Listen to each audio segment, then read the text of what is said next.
We are in the middle of celebrating Chag Chanukah. Chanukah usually falls out on Parashat Miketz, like this week on Shabbat we're going to be reading from Parashat Miketz. The question is, why does Chanukah usually fall on Parashat Miketz? There must be that there's some sort of connection between these things, Parashat Miketz and Chanukah. The Midrash on the pasuk Vahi Miketz brings a pasuk that says, Ketz sam lachoshech. HaKadosh Baruch Hu put an end to the darkness. The word Miketz means at the end. Vahi Miketz shenatayim, at the end of 2 years. The Midrash continues to say, what did HaKadosh Baruch Hu bring an end to? What's considered dark? However, there is a Midrash in the beginning of Sefer Bereshit that says on the pasuk, Ve'ha'aretz hayta tohu vavohu ve'choshech al penei tehom. The pasuk says that when HaKadosh Baruch Hu, before He created the world was choshech, it was dark, there was tohu vavohu. And the Midrash says that these words, tohu vavohu ve'choshech, are referring to 3 galuyot, 3 different exiles. Tohu is referring to Galut Bavel. Vavohu is referring to Galut Madai. Vechoshech and darkness is referring to Galut Yavan, the Greeks. Why? Why are the Greeks referred to Choshech? The Midrash continues, Shenitchashchu einehem shel Yisrael, because the eyes of Bnei Israel became dark. They couldn't see Migzeroten because of their gezerot, because of the Greeks' decrees. That they told them to write al keren ashor, to write on the horn of a bull, En lanu chelek be'elokei Yisrael, we don't have chas v'chalila, we don't have part in HaKadosh Baruch Hu. We don't take part in HaKadosh Baruch Hu. We have nothing to do with HaKadosh Baruch Hu. What were the Greeks trying to do? The Greeks had one idea which breaks into 2. One is that there's no HaKadosh Baruch Hu, which means there's nothing above nature, and therefore you never have to work on yourself. You should live with your instincts. Follow your instincts, like an animal. If there's HaKadosh Baruch Hu in the world, then there is a reason for you to work on yourself. But if there's nothing above nature, then follow your instincts. When they said, write on the horn of the bull, En lanu chelek be'elokei Yisrael, what were they trying to say? They were trying to create a subconscious that chas v'chalila there's no HaKadosh Baruch Hu, that we don't believe in HaKadosh Baruch Hu. When a person sees an advertisement, a bumper sticker, a billboard, anything, when a person sees it, it goes immediately into the subconscious. And like robots, we follow it. When a company is trying to market their brand and they give you visual optics of it so you can see it automatically, when you are in a store looking for something, that thing is going to pop out. And your hand instinctively will reach out to grab it. It's an instinct. It's in the subconscious. If Klal Yisrael would write that on the horn of the bull, they would see it, that we don't have part in HaKadosh Baruch Hu, we don't take part. It goes into the subconscious. Act instinctively is what the Evanim's philosophy was.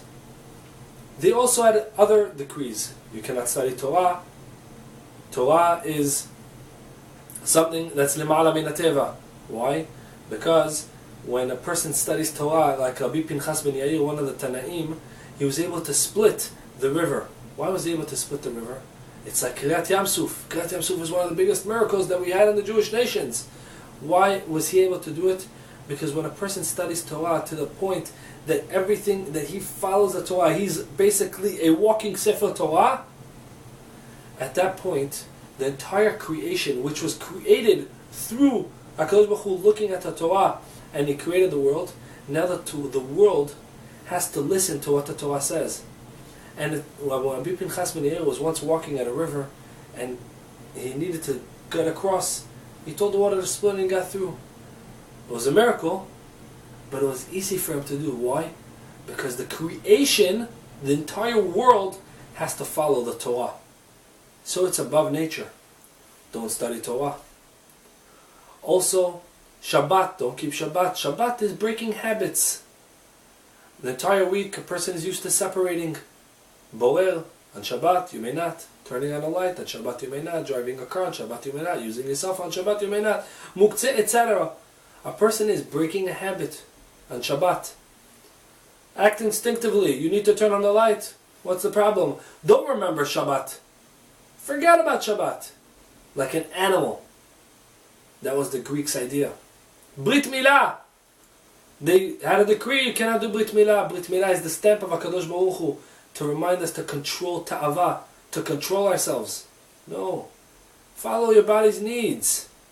Follow your body was what the Greeks always were trying to push into the world. And also Kiddush HaChodesh. They told the Chachamim, you should not be able to make a leap year, make a leap month, and add a day to the month. Who cares if we add a leap year or make a 13th month to the year, Chodesh Adar, have two Adars, Adar Aleph, Adar Bet? Because one, you're changing the nature. You're adding a month to the year. How can you do that? And the other thing is that the Gemara tells us that if a girl lost her betulim before the age of 3, they will grow back. However, if she lost them, the betulim, after the age of 3, it does not grow back. A girl who on the 10th of Adar was her birthday, and the 12th of Adar she lost her betulim, they will no longer grow back. She's already at the age of 3. Now the Chachamim decided to make a leap year and have it Adar Bet. Whatever happens in Adar Aleph, we transfer to Adar Bet. A person was born on Adar, his birthday is going to be on Adar Bet, the second Adar. Purim, we celebrate on the second Adar. This girl's birthday was also pushed off now to the second Adar. All of a sudden, her betulim are going to grow. What do you mean? If you count the days, she's really 3 years old. No. Chachamim said the year is not up yet. She has another few more days. Now the betulim are going to grow. You can change nature. That was against the Yevanim, the Greeks. That was against their philosophy. The Maccabees, the Hashmonaim, when they went to war, they went to fight. It wasn't a physical war as much as it was a philosophical and ideological war. You're trying to tell us that there's no such thing as breaking a habit. You have to follow your instinct. There's no such thing as anything lemala min hateva. There are no miracles. What was the war? Chalashim beyad me'atim, the weak, the Chalashim, the Giburim beyad Chalashim, the strong were beaten by the weak. The many, the large army, by the small army. The experienced army, by the inexperienced army. How did they do that? Because there's a nes. And then, what was the miracle when they come into the Bet HaMikdash? The miracle was that the pachshem and the oil stayed lighting. The fire stayed for 8 days. HaKadosh Baruch Hu put an end to the darkness. And Bnei Israel, who couldn't see, it was dark from all these decrees, they were going robotically. What does it mean? Shenitchashchu eineihem, their eyes got dark. They couldn't see. They were blinded. They couldn't see forward because they were acting instinctively based on all these different things that they were sticking into the minds of Bnei Israel. HaKadosh Baruch Hu said, light the menorah, light up, now you'll be able to see. Turn on the light. The fire resembles spirituality.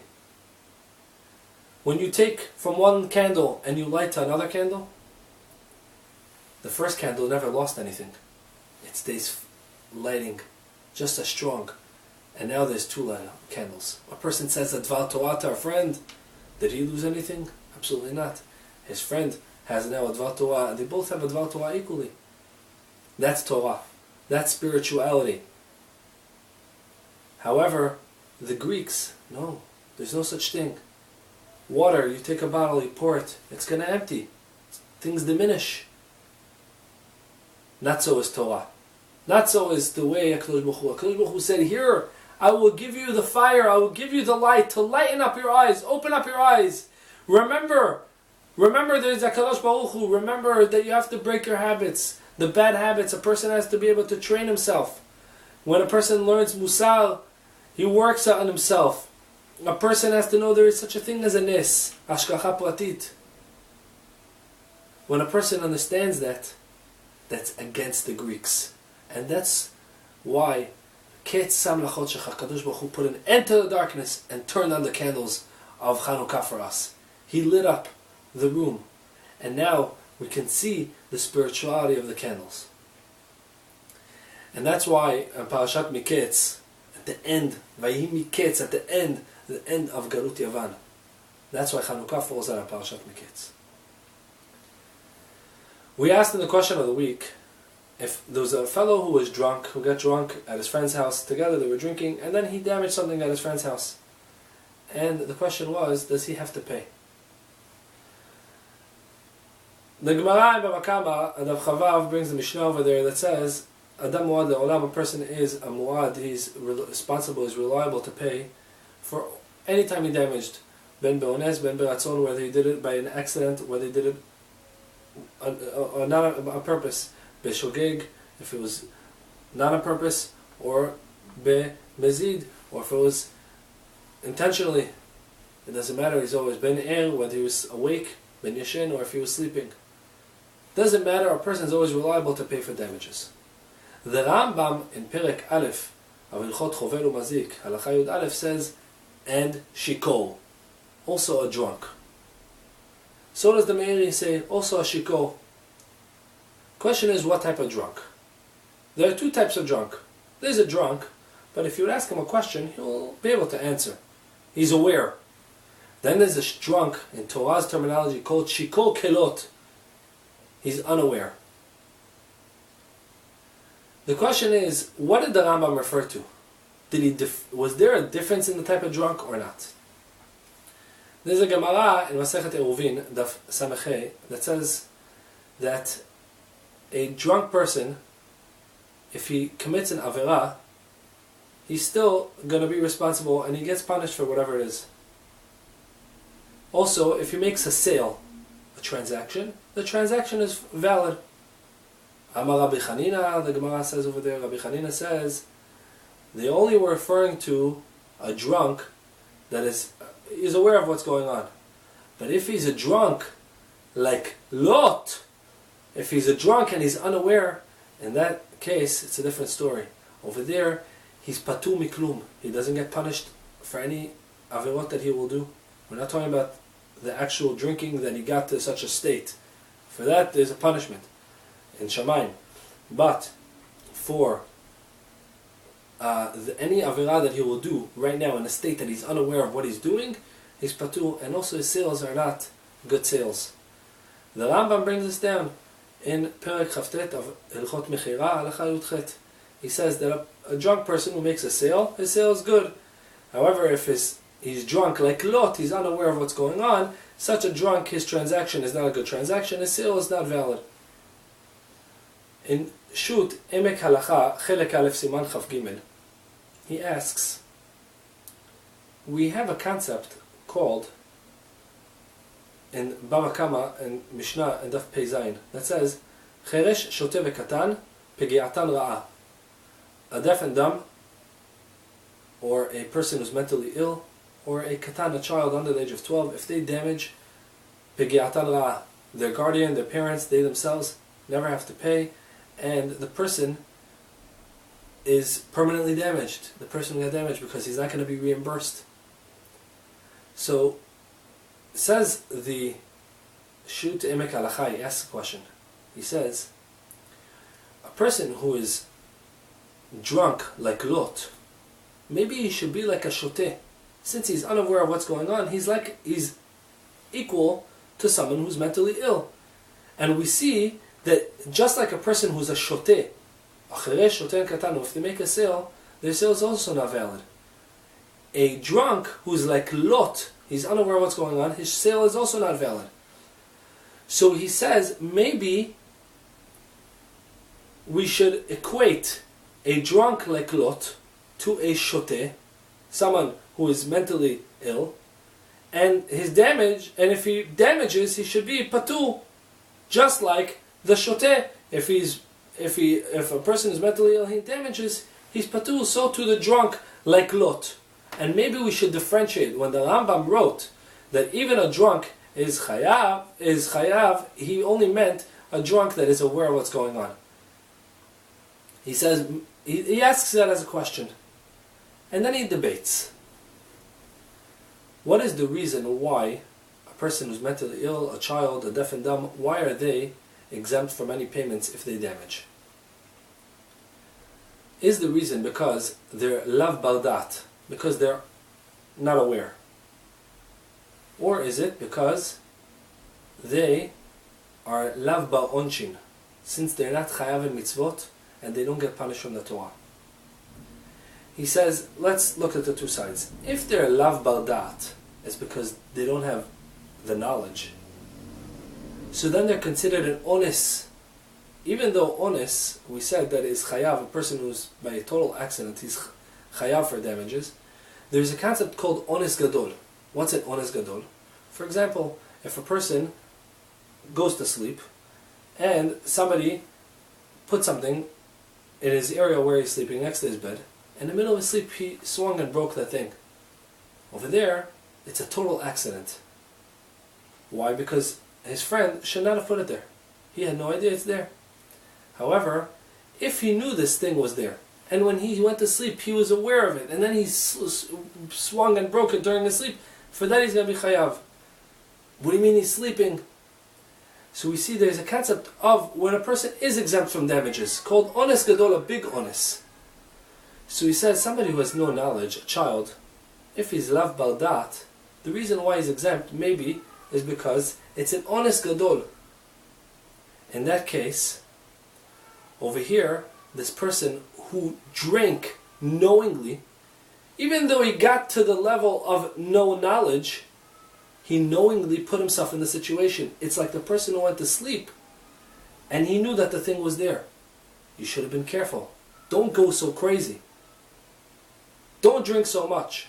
However, if the reason is because they have never reached the level of chayav b'mitzvot, they're not obligated in mitzvot, they're not lav ba'onchin, we said they don't get punished for doing an averah, the children, chayre shoten katan, we said a person who shikol kelot is also doesn't get punished for any averah that he does. If that's the case, then he should also be patur from the damages, just like a chayre shoten katan. He says, but look inside the Rambam. The Rambam writes that the reason why a chayre shoten katan, pigyatan ra'ah, they're exempt is because they're lav bar da'at, because they have no knowledge. If that's the case, a person who drank himself to the point that he lost knowledge, like shikol kelot, it's like he went to sleep and he saw that the thing was there. You put yourself in the situation of no knowledge, and therefore you're chayav to pay. And therefore he concludes that even a shikol kelot, a person who's drunk, like Lot, will have to pay. Also in Yam Shel Shlomo, in Bava Kama, the third perek, Siman Gimel, he says, he brings on the Gemara in Eruvin, and he says, even though we saw the Gemara in Eruvin that says that a shikol kelot is patur, he says that's only from averot. But for monetary, if a person gets drunk, he's going to have to pay. Why? Because then everybody's going to get drunk in order to damage their friends' belongings. Also, in Chavot Yair, in Siman Kuf Samechtet, he says that a drunk is going to be responsible to pay. Also, in the Knesset Gdolah Siman Shinai Chetz, he says a drunk has to pay. Therefore, the drunk will have to pay even if he lost knowledge completely. Shikol kelot, he's still going to have to pay. That's the halacha.